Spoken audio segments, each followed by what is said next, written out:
Hi, Mohin. Hi, Mohini. Good evening. Good evening, everybody. So let's start this today's session. So आज के session में हम लोग बात करने वाले हैं एक नए चैप्टर की, और ये जो नया चैप्टर है तो उसका नाम केमिस्ट्री इन डेली लाइफ है. ठीक है.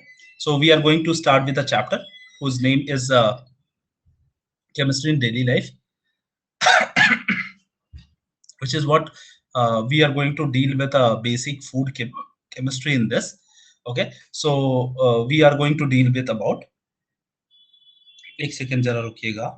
Okay, so we were just talking about chemistry in daily life, and that is what basic food chemistry. Okay, so आज का वो सेशन रहेगा. चलिए स्टार्ट करते हैं. ये नया चैप्टर है, हालांकि बहुत बेसिक चैप्टर है, और इस चैप्टर में हम लोग बात करने वाले हैं day to day life chemistry के बारे में. How chemistry is useful and how chemistry is useful in food industries, how chemistry is helpful in the food industry. Everything we are going to discuss. Okay, sorry. तो चलिए चालू करते हैं session को. Basics of the food chemistry. In case of basics of food chemistry, we are going to deal with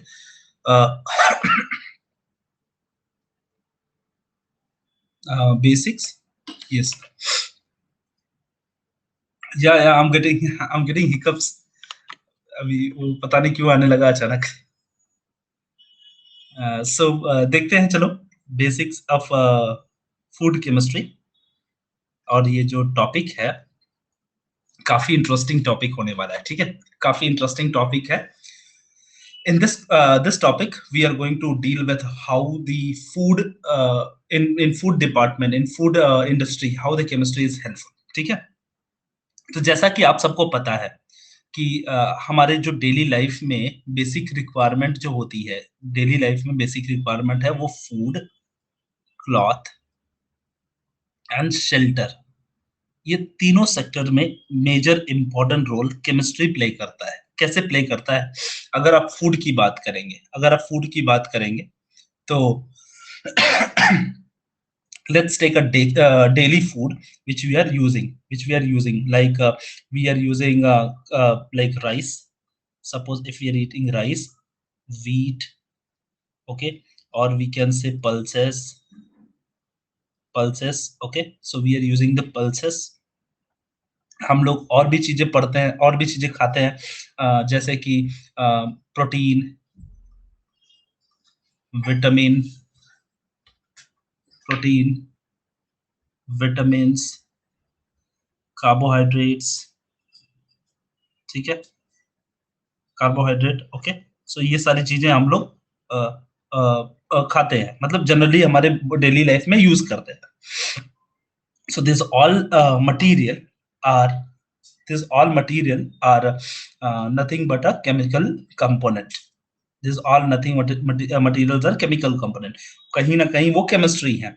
दूसरी चीज अगर आप ध्यान से देखोगे तो अगर मैं बात करूं ट्रॉपिकाना, या फिर रियल फ्रूट, या फिर अगर मैं मिरिंडा की बात करूं, मिरिंडा या फिर फैंटा, ठीक है, ये सारे चीजों के अंदर, even Pepsi, Coca Cola, okay, ये सारे चीजों के अंदर एक हम लोग केमिस्ट्री को इस्तेमाल करते हैं, क्योंकि they are the chemicals only. They are nothing but a chemicals, because we are using the flavouring agent.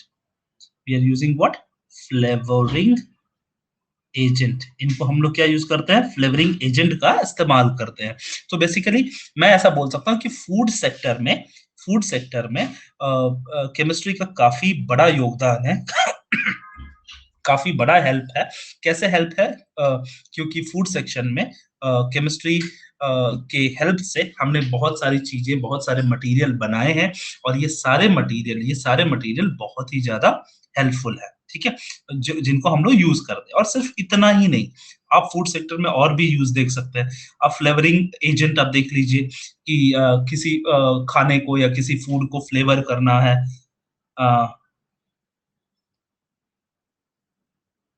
Hi Mittal, good evening. Okay, so like hi Anuj, hi Vaishnavi, good evening all of you. So food section में हम लोग बहुत सारी चीजों को use करते हैं, जैसे कि आप अगर देख लो, आप चाइनीज फूड देख लीजिए, चाइनीज फूड का शेजवान देख लीजिए, शेजवान। शेजवान का कलर हम लोग रेड कलर का इस्तेमाल करते हैं, ठीक है। ये रेड कलर आता कहाँ से है?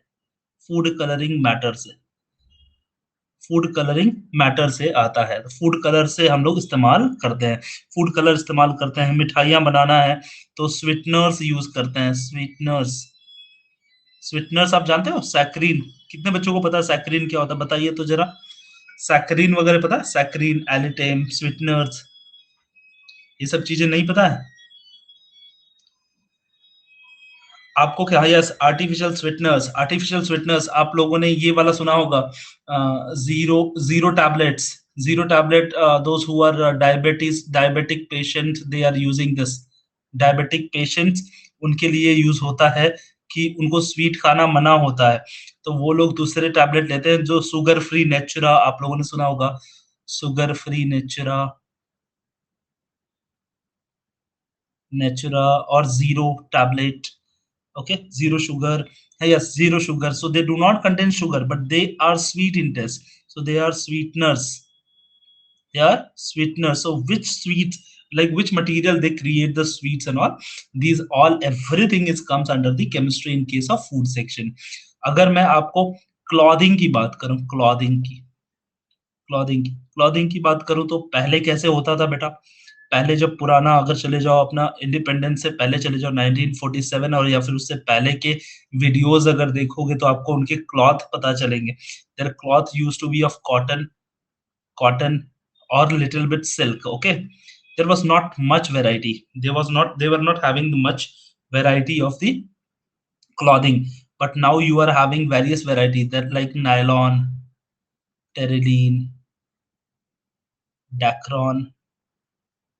हाय ऋषि, good evening. Terylene, Dacron, nylon, ये सारी चीजें आज की डेली लाइफ में हम लोग इस्तेमाल करते हैं। और यही नहीं, और भी डिफरेंट वेरियस टाइप के फाइबर्स हो गए हैं, वेरियस टाइप के फाइबर हो गए हैं जो कि यूज होते हैं। आप पॉलिस्टर, पॉलीमर्स, हम लोग बहुत सारे पॉलीमर्स यूज कर रहे हैं, बहुत सारे पॉलिस्टर्स यूज करते हैं, ठीक है। बहुत सारे ऐसे मटेरियल हैं जो बहुत लो स्वेट एब्जॉर्ब करते हैं, माइक्रो फैब्रिक यूज करते हैं, ठीक है। तो बहुत सारी चीजें हम लोग आजकल यूज करने लगे हैं। ये चीज बनती कैसे है? These material, how do they form? They form from the chemical. जैसे मैं आपको एक एग्जांपल बता दूं, नायलॉन। अब नायलॉन कैसे बनेगा? नायलॉन सिक्स सिक्स बनाने के लिए hexamethylene di amine and adipic acid लगेगा आपको, एडिपिक एसिड, इन दोनों को मिला के बना सकते हो आप नायलॉन। तो आप बोलोगे कि ये कैसे बन गया? तो नायलॉन बनाने के लिए आपको केमिकल का यूज करना पड़ा ना, आपको नायलॉन सिक्स बनाना है। अगर आपको नायलॉन सिक्स बनाना है तो ये बनाने के लिए आपको क्या लेना पड़ेगा? एप्सिलॉन कैप्रोलेक्टम, एप्सिलॉन कैप्रोलेक्टम लेना पड़ेगा, तो इससे बनेगा। टेरिलीन बनाना है आपको, तो dimethyl terephthalate and plus ethylene glycol लेना पड़ेगा, ethylene glycol plus dimethyl terephthalate. तो ये सारे केमिकल आपको यूज करने पड़ेंगे, किसके लिए? आपको फैब्रिक बनाने के लिए। तो क्या मैं ऐसा बोल सकता हूँ कि हमारे डे टू डे लाइफ में केमिस्ट्री ने हमारे स्टैंडर्ड्स को काफी लेवल तक इम्प्रूव कर दिया है, जिसकी वजह से हम लोगों ने वेराइटीज ऑफ द क्लॉथ्स को पहनना चालू कर दिया है। अगर आप कभी देखोगे, आपके टी शर्ट के ऊपर आजकल प्रिंटिंग रहती है, टी शर्ट है उसके ऊपर प्रिंटिंग रहता है, यहाँ पे my attitude is positive, so and so X Y Z something, कुछ ना कुछ यहाँ पे प्रिंटिंग लोग कर लेते हैं। वो प्रिंट करने वाला जो मटेरियल है वो क्या है? वो भी एक टाइप का पॉलीमर है ना, प्लास्टिक है वो भी क्या है? प्लास्टिक है। वो कहाँ से आया? वो एनहांस कैसे हुआ? हमारे हमारे क्लॉथिंग को अलग अलग वेराइटी ऑफ कलर कैसे मिल जाता है? कलरिंग मैटर कहाँ से मिलता है? वो भी केमिकल है। तो केमिकल की वजह से हमने काफी कुछ इम्प्रूव कर लिया है। इसीलिए chemistry is what is also very useful in case of food section में, तो है ही है। साथ में हमने देखा कि क्लॉथिंग में भी बहुत ज्यादा इंपॉर्टेंट दिया है, स्टैंडर्ड को एनहांस किया है। अब एक और चीज आ जाता है फूड क्लॉथिंग के बाद, शेल्टर। घर में हमारे कैसे काम किया है, केमिस्ट्री ने कैसे काम किया? तो आप अपने घर में नजर दौड़ा के देखेंगे तो हर किसी के घर में कलर किया रहता है, कलर। कलर किया रहता है। सीमेंट यूज करते हैं हम लोग, पहले मिट्टी के मकान होते थे, अभी सीमेंट हम लोग यूज करते हैं। कलर यूज करते हैं, Berger Rangoli, PU emulsion, putty, ये सारी चीजें, पीओपी, ये सारी चीजें क्या है, ये सारी चीजें क्या है, केमिस्ट्री है ना। और केमिस्ट्री ने ही एनहांस किया है इस स्टैंडर्ड को भी। आज आजकल आप देखोगे people are not using paints, paints ज्यादातर यूज कम कर रहे हैं। अब वॉलपेपर का जमाना है, wallpaper, wallpaper and that too 3D wallpaper, 3D wallpaper. तो घर में क्या हो रहा है कि वॉल वगैरह है, with in a day, day day मैंने बहुत ज्यादा बोल दिया, विद इन एन आवर, 1 घंटे के अंदर वॉल को कुछ कलर करना, अलग करना है, कुछ नया वॉलपेपर लाए, चिपका दिए इसके ऊपर, अच्छे से आपको पता भी नहीं चलेगा और काफी अच्छे से एनहांस हो जाएगा। हाय पीआर पांडा, अपना नाम बता दो बेटा, सिर्फ नाम बता दो, मैं तुम्हें बुला सकूं ताकि।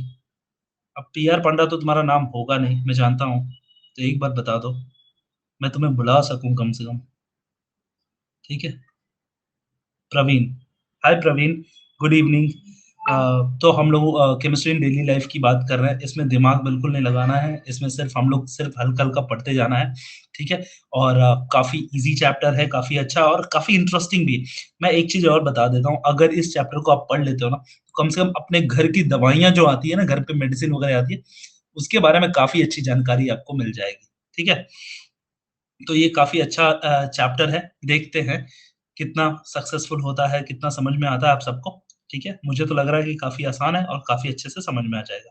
Thank you Praveen. ठीक है, तो चलिए सेशन को कंटिन्यू करते हैं। तो क्लॉथ की बात कर रहे थे हम लोग, क्लॉथिंग की हो गई बात। अब हमने शेल्टर में भी देख लिया कि शेल्टर में भी काफी यूजफुल रहा है। ये सारी चीजें प्रिंटिंग वगैरह हो गई हैं आजकल, 3D प्रिंटिंग वॉल, इतनी अच्छी प्रिंटिंग वॉल हो गई है ना बेटा कि दीवार पे रैक नहीं होगा, रैक नहीं होगा, फिर भी आपको इतनी अच्छी प्रिंटिंग कर देगा कि लगेगा कि आपको रैक्स है, या फिर या कहीं ना कहीं आपको लगेगा कि कि आपकी जो वॉल है वो काफी इमेजिनेटिव और काफी इंटरेस्टिंग वॉल हो जाएगी। आप लोगों ने वो देखे होंगे, कुछ घर देखे होंगे कि बच्चों के रूम में जनरली लगे होते हैं, उनके बेड हैं, बेड के पीछे इस तरीके का 3D वॉल लगा रहेगा कि आप फोटो खींचेंगे या ऐसा खींचेंगे तो आपको लगेगा कि बच्चा किसी गार्डन में सो रहा है। ठीक है, ऐसा लगा रहता है। या फिर कहीं ऐसा लगता है कि वॉल ऐसा है कि अगर हॉल के पास पीछे देखोगे तो एकदम पूरा वाटर या ऐसा लेक या ऐसा जैसा दिखता रहेगा, 3D प्रिंटिंग है। तो काफी इजी हो जाता है। रैक्स मतलब बेटा सामान रखने की जगह, जैसे वॉल वॉल पे सामान रखने की जगह होती है, तो ऐसे कुछ ना कुछ रैक्स वगैरह बन जाते हैं, डिजाइन में बन जाते हैं। तो आपको लगता है कि वहां रैक है, बट एक्चुअली रैक नहीं होता है, एक्चुअली वहां कुछ रखा नहीं होता है, लेकिन आपको लगता है कि 3D है। ठीक है, व्हाट इज रेंसिडिटी, रेंसिडिटी मतलब क्या होता है? अच्छा, प्रवीण, कभी आपने एक्सपीरियंस किया है कि जैसे पीनट हो गया, पीनट, पीनट मतलब मूंगफली वगैरह है, तो मूंगफली वगैरह है मूंगफली अगर ज्यादा दिन तक रख दी जाए, घर में आप रखे हो, आप उसे खाओगे तो उसका टेस्ट थोड़ा खराब नहीं लगता है, कड़वा कड़वा जैसे लगने लगता है, या उसका टेस्ट स्पॉइल हो जाता है, खराब हो जाता है, तो उसको ही रेंसिडिटी कहते हैं। रेंसिडिटी मतलब जो ऑयल होता है ना, ऑयल, ऑयल का ऑक्सीडेशन हो जाता है। क्या हो जाता है? ऑयल का ऑक्सीडेशन, ऑक्सीडेशन होके ऑयल स्पॉइल हो जाता है, और ऑयल का टेस्ट हो जाता है बिटर, थोड़ा सा कड़वा हो जाता है ऐसा, और इसी को रेंसिडिटी बोलते हैं। ठीक है, it becomes bitter. Oxidation of food containing fats and oil, yes, fat और ऑयल जो कंटेन करने वाले फूड हैं, उनको उनका क्या हो जाता है? Oxidation. Very good, very good. Hi Abhi, good evening. तो चलिए टॉपिक पे चलते हैं अपने, और बात करते हैं बेसिक्स इन फूड केमिस्ट्री का। Basics in food chemistry, food provides a nutrient, these are used by the body for the source of energy, and these nutrients also regulate the growth, maintain and repair their body tissues, हमारे body tissues को maintain करना, repair करने के लिए काम में आता है। ठीक है, so the nutrient comprise carbohydrate, lipid, protein, vitamin, minerals, and water. Grains, fruits, and vegetable provides the carbohydrate and vitamins. Meat, fish, egg, dairy product, and pulses provides the protein and vitamins. तो हमारे body में pulses, जो fish या egg खाते हैं हम लोग, fish खाते हैं, मीट खाते हैं, ये लोग क्या करते हैं? हमें प्रोटीन प्रोवाइड करते हैं। ठीक है, विटामिन प्रोवाइड करते हैं। ठीक है, so lipid are provided by the vegetable oil, dairy product, and the animal fat. Most nutrients are organic macromolecule. Macro मतलब बड़ा. So these molecules are big molecule. ठीक है? That's why they are called as a macromolecules, big molecules. Protein and carbohydrate are the polymeric material. Polymeric material देखिए किसी बच्चे को नहीं समझाया मैं उसे बता देता हूँ. जैसे कार्बोहाइड्रेट है बेटा, कार्बोहाइड्रेट. ठीक है बच्चा? कार्बोहाइड्रेट. कार्बोहाइड्रेट को हम बोलते हैं इट्स अ मैक्रोमोलिक्यूल. मैक्रोमोलिक्यूल इसका मतलब ये है कि ये बहुत बड़ा मॉलिक्यूल होता है. कैसे? देखो, आप खुद देख लो. कार्बोहाइड्रेट का स्ट्रक्चर मैं आपके सामने ड्रॉ कर रहा हूँ. देख रहे हो? तो ये काफी बड़ा मॉलिक्यूल है. ये एक ग्लूकोज का स्ट्रक्चर है बेटा. ये सिर्फ ग्लूकोज का स्ट्रक्चर है. ग्लूकोज क्या होता है? C6H12O6. ठीक है? तो ग्लूकोज काफी बड़ा नहीं हो गया? आपको लग रहा है बड़ा मॉलिक्यूल होता है, इसीलिए इसको मैंने बोला मैक्रो मॉलिक्यूल होते हैं. They are macro molecule. Even protein, protein भी मैक्रो मॉलिक्यूल होता है जिसमें अमाइड लिंकेज होता है. ये ऐसे n नंबर होता है. प्रोटीन n नंबर ऐसे लिंकेज जाएंगे n नंबर तक. तो ये अमाइड लिंकेज होता है. किसके अंदर? प्रोटीन के अंदर. ठीक है? अमाइड लिंकेज या पेप्टाइड लिंकेज आप बोल सकते हो. ठीक है? सो ऐसे लिंकेज होते हैं प्रोटीन के अंदर, उनको बोलते हैं हम लोग लाइक पॉलीपेप्टाइड प्रोटीन और अमाइड लिंकेज. ये इनके स्ट्रक्चर जो होते हैं बहुत मैक्रो होते हैं, बहुत बड़े होते हैं. ये छोटे छोटे नहीं होते. जैसे इथेनॉल लिखोगे, सिर्फ बात खत्म हो गई. इतने से ही इथेनॉल हो गया. मिथेनॉल लिखोगे, CH3OH. बहुत छोटा सा स्ट्रक्चर है. ये सब छोटे छोटे स्ट्रक्चर है. But glucose is a monomer. Yes, it's a monomer. Glucose is a monomer. Macromolecule का मतलब होता है कि ये बहुत जाइंट मॉलिक्यूल होते हैं, मतलब इनका स्ट्रक्चर बड़े बड़े होते हैं ऐसे. ठीक है? So that's what we were talking about. Monosaccharide है, that is monosaccharide. Glucose is not a polymer. Generally macromolecules are polymer in nature. Carbohydrate बेटा मोहिनी, कार्बोहाइड्रेट में भी बहुत सारी चीजें होती हैं. जैसे सुक्रोज. आप देख लीजिए, सुक्रोज नहीं तो डाइहाइड्रेट है. कार्बोहाइड्रेट में भी कार्बोहाइड्रेट जो होता है, carbohydrate is a macromolecule. Glucose को नहीं बोल सकते हम लोग. कार्बोहाइड्रेट जो होता है ना, उसमें भी बहुत सारी चीजें होती हैं. तो उसमें पहले मोनोसेक्राइड, डाइसेक्राइड एंड एक और होता है पॉलीसेक्राइड. जो पॉली होता है वो मैक्रोमोलिक्यूल होता है. ठीक है? इसका एग्जांपल हम लोग ले सकते हैं स्टार्च. ग्लूकोज मत लो एग्जांपल, क्योंकि ग्लूकोज मोनो है. ठीक है? ठीक है, ग्लूकोज मोनो है. स्टार्च ले सकते हैं आप एग्जांपल. Cellulose, cellulose. ठीक है? Cellulose is an example of macromolecules. So these are the macromolecules. ठीक है? ऐसे प्रोटीन में भी मैक्रोमोलिक्यूल्स होते हैं. Protein is also containing the macromolecules. So as a result of the food digestion, polymeric protein and the carbohydrate ultimately carbon, hydrogen and oxygen से. अच्छा, हाँ हाँ, किससे बना है carbohydrate?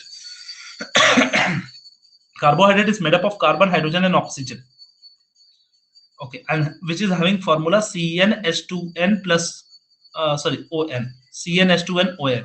This is the formula for carbohydrate. Ultimately break down into the monomers and namely alpha amino acid. So protein टूट के क्या बन जाता है? Alpha amino acid. कार्बोहाइड्रेट टूट के क्या बन जाता है? ग्लूकोज. कार्बोहाइड्रेट टूट के क्या बन जाता है? Glucose. Alpha amino acid protein क्या बन जाता है? Alpha amino acid respectively. So carbohydrate, if I take a word carbohydrate, carbohydrate is an it's a macromolecule. Protein is a macromolecule, and any macromolecules will be will be break down to the monomers. Okay, they'll be break down into monomers respectively under the influence of the enzymes. Cooking makes the food easy to digest, and during the cooking process, high polymers of the carbohydrate or proteins are hydrolyzed to the smaller molecules.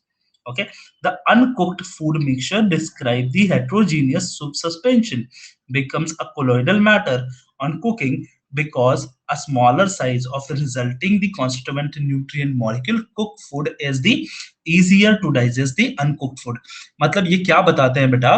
देखो इसमें क्या बताते हैं, ये बताते हैं कि जैसे मान लीजिए आपके पास रॉ फूड है, कच्चा खाना है, कच्चा राइस है या कच्चा ऐसा व्हीट है, ऐसे कच्चे खाने हैं. ठीक है?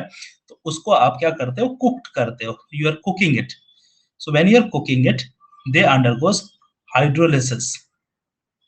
हाइड्रोलिसिस हो जाता है, क्या होता है, उन खाने का, उन फूड का हाइड्रोलिसिस हो जाता है, and they break down into smaller pieces, मतलब मोनोमर्स में कन्वर्ट हो जाते हैं, मोनोमर्स या स्मॉल फ्रैक्शंस में कन्वर्ट हो जाते हैं। कौन कन्वर्ट हो जाता है, ये polymers. Polymers gate convert into small fraction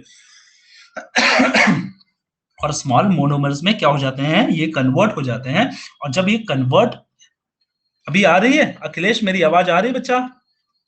ऋषि, अखिलेश, जस्ट कंफर्म वंस, मेरी आवाज आ रही है? मोहिनी, आपको आ रही है? Momin, Heba, good evening. Ashmika, good evening.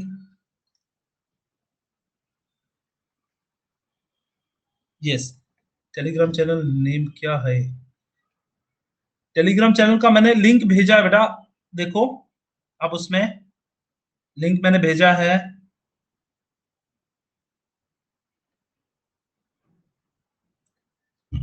ठीक है, हाँ।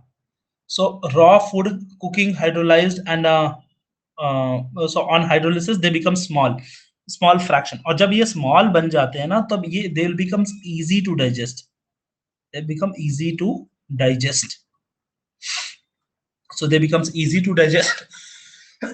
Hence it is very very important to cook our food. So कच्चे खाना, जो कच्चा खाना है ना, वो जल्दी आपको डाइजेस्ट नहीं होगा, और जो खाना ऐसा है जो कुक्ड फूड है, which is it easy to digest. So ये चीजें, hydrolysis means break down, break down in presence of water, water के प्रेजेंस में, पानी के प्रेजेंस में ब्रेक डाउन करना, पकाना या हीट करना या तोड़ देना, बहुत सारे उसके मीनिंग है। हाइड्रोलिसिस का मतलब है ट्रीटिंग विथ वाटर, वाटर के साथ ऐड करना, ठीक है। हाइड्रो मतलब वाटर होता है, हाइड्रा मतलब वाटर, हाइड्रोलिसिस मींस वाटर। चलिए देखते हैं नेक्स्ट वाली स्लाइड।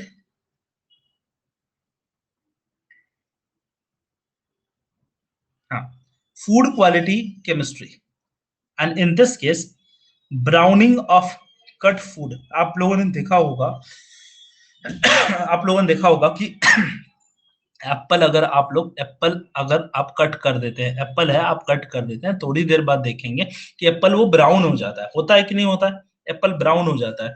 या फिर बनाना आप ऐसे खुले छोड़ देंगे, कट करके छोड़ देंगे, थोड़ी देर बाद ब्राउन हो जाएगा। ओके, वेजिटेबल्स, कुछ पोटैटो वगैरह है, अब उसको कट कर दीजिए या रख दीजिए ऐसे, तो अब कुछ देर बाद उसका कलर चेंज हो जाता है। ब्राउनिंग ऑफ कट फ्रूट और वेजिटेबल। अगर सर इसके पहले जस्ट थिंक करके क्वेश्चन है, can you explain? Just think करके क्वेश्चन है, इसके पहले देखना पड़ेगा बेटा, जस्ट मुझे एक सेकेंड देना, एक सेकेंड मुझे देना, लेट मी सी। कौन से पेज नंबर बोल रहे हो बेटा, इसके पहले ही है? अच्छा अच्छा, मैं बता देता हूँ। हाँ, कुछ क्वेश्चन है ये जस्ट थिंक वाले, मैं यहाँ बता देता हूँ। देखिए क्वेश्चन नंबर 1 क्या लिखा, why is the food store for a long time, why is food stored for a long time? So see, just think why. Abhi, now we are going to start with a topic, and before the topic, here it should be actually why the foods stored for a long time and why we can store. What is the reason why we can store a food for long time? Because for the preservation, for long use, future में ज्यादा use करना है अगर हमको, इन सब के लिए हम लोग लॉन्ग टाइम तक इसको यूज कर सकते हैं। Okay, so we can use it later, that's why we are storing the food is stored, that's why, because if you will eat today, क्या पता अगले साल फार्मिंग नहीं हो सके अच्छे से, या कुछ ऐसा गड़बड़ हो जाए, ऐसे टाइम पे फिर क्या क्या करोगे? तो इन सब से बचने के लिए हम लोग क्या यूज करते हैं, हम लोग स्टोरिंग करते हैं फूड को। अब बेटा फूड तो स्टोर कर लोगे, बट फूड का प्रिजर्वेशन बहुत जरूरी है। आप घर में लाके आपने स्टोर कर दिया, और थोड़ी दिन बाद आप देखोगे कि फूड क्या हो जाएगा, स्पॉइल हो जा रहा है। Why? Because there is a no preservation method you are using, no preventing chemicals you are using. तो आप लोग BST, BHA, अच्छा, is there any buddy from here belongs to farmer family? Farmers family से belong कोई करता है यहाँ पर, तो उन्हें पता होगा इस चीज का। ये चीज उनको पता होगा कि BST मतलब एक पाउडर वगैरह इस्तेमाल करते हैं ताकि फूड स्पॉइल ना हो और बचा रहे, ऑक्सीडेशन से बचा रहे, ठीक है।